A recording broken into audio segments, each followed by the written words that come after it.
The gold jacket can wait. We know that that's going to happen. But being able to play for a Super Bowl, that's way bigger than anything. That's the ultimate flex. And to say that he's able to do it at 44. To say he was able to do it with some grandkids on, like, come on, man. Pop going for a damn Super Bowl trophy. It don't get no better than that.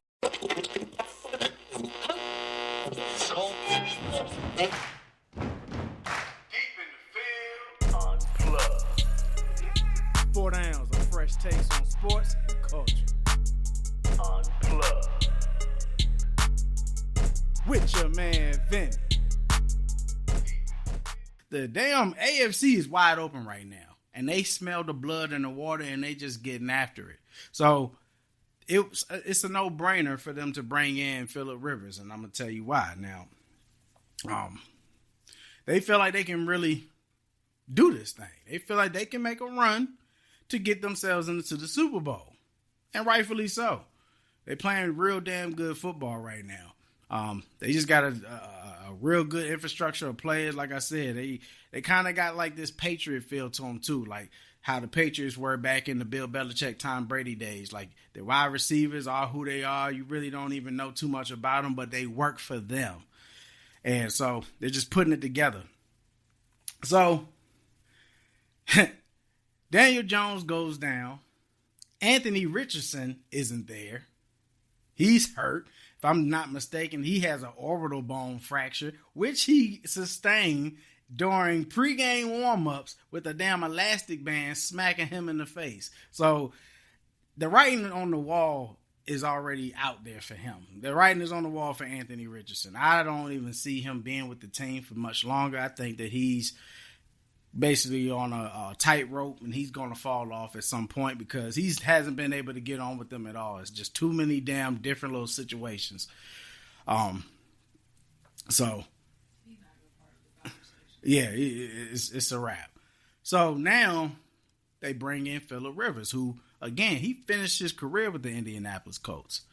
He was still playing some respectable ball, you know? So at some point, they already had to know something because for them to just jump on that, it didn't take them like a mass of different weeks or anything. They were, oh, he's hurt? Bet. Let's call up Phillip Rivers.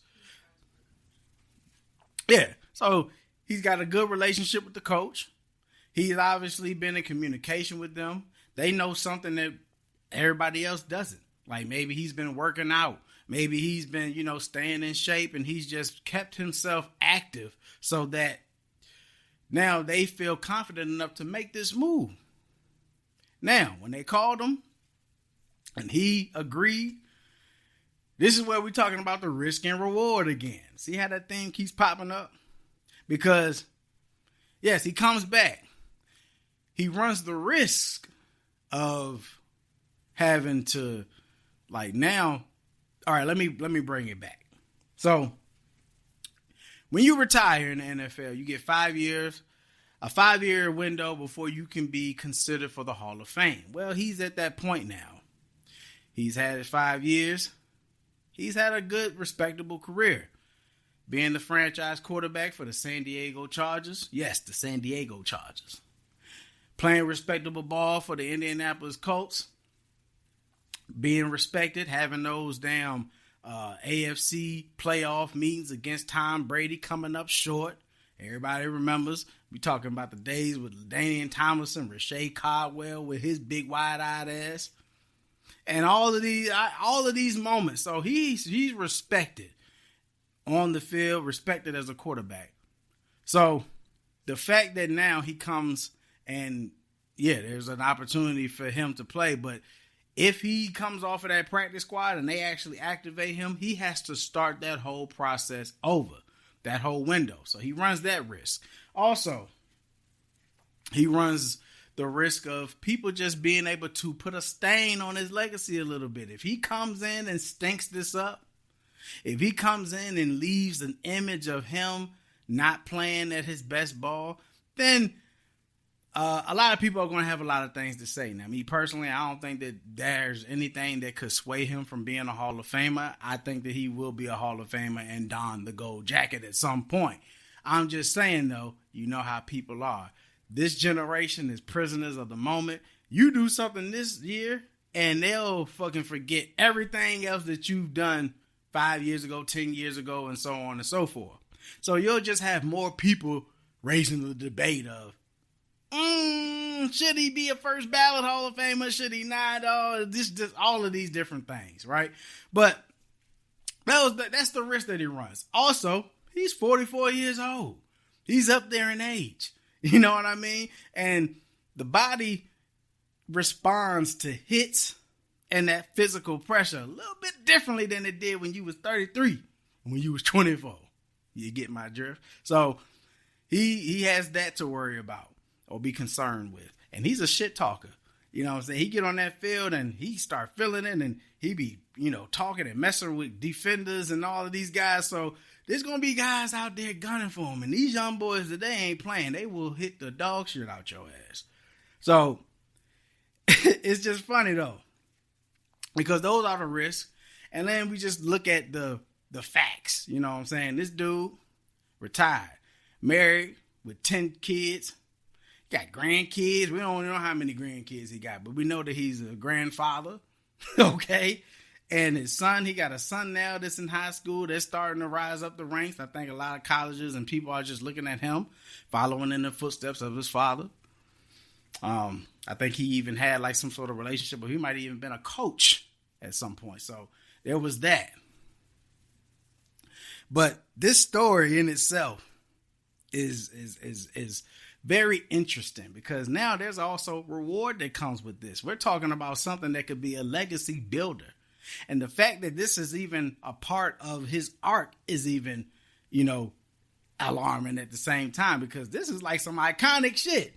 For you to come out of retirement at 44 years old, you got the reference of Tom Brady being able to do it at this point. So there's that. You have a chance to jump in with these young boys and make a run for the Super Bowl, a thing that you have yet to accomplish. He's gotten close. He sniffed it a couple times, but he was never able to accomplish and get that damn ring to hoist up that damn Lombardi trophy. So now he finds himself in a place where he can do that. He can bypass mini camp, training camp, bypass the first little bullshit weeks of the NFL season and come right in, get in touch with these guys, and now work himself into the playoffs and see what they can do. Because once you win them playoffs, everybody know that's all you need. You just need a chance. And that's why he's coming into the joint. He's doing his presser, smiling ear to ear, because he knows what is at stake here. He knows that he just got the gift of a lifetime. He got an early Christmas present. The Colts have now, called him up and was able to be like, yo, you ready to do this? And he's like, hell the fuck yeah. So that tells you right there, he's still in shape. He feels good about himself. Obviously, for him to be so open to do this, the wife and him have already agreed that this is something that they cool with letting him do. He's cool with it. The Colts are cool with it. And this is just going to be a good situation for him. So he stands to basically just keep on stat padding that damn legacy a little bit more. And I mean, now there's hardly anything that he can do wrong in this situation.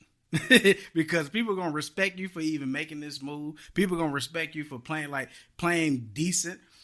You would have to come in and completely stink it up for this thing to go sour or bad. You know what I'm saying? And it's funny because when you make a move like this, you got to weigh the risk and reward. And obviously he has. If you hear his presser, he's talking about it. He's over there letting them know, because just like I told y'all, everybody knows. And the reporter was asking him like, yo, you know that you run the risk of having to restart that whole window. And he's Phillip Rivers saying, hey, I don't care about that. Like, yeah, it's good though. Like, the gold jacket can wait. We know that that's going to happen. But being able to play for a Super Bowl, that's way bigger than anything. That's the ultimate flex.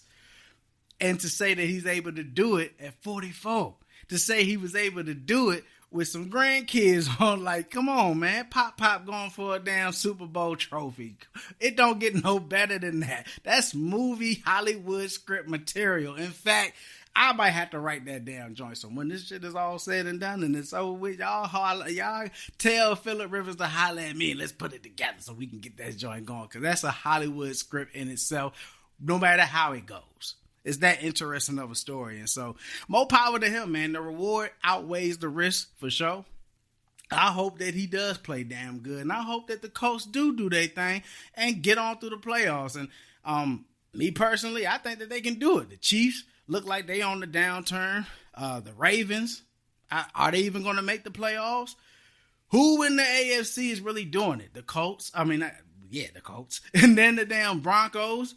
Yeah, the Broncos, I would say they got to watch out for them. Bo Nix and them boys and that defense, that shit is brutal. Them boys is playing real good football too. So those could be the two juggernauts of the AFC that, are duking it out at the end of this thing. But more power to the Colts, more power to Phillip Rivers, and for them to even giving him a chance. And all you old-ass quarterbacks out here that's salty that he getting a chance to do that, y'all stop that, man. Be happy for the dude and just let it be.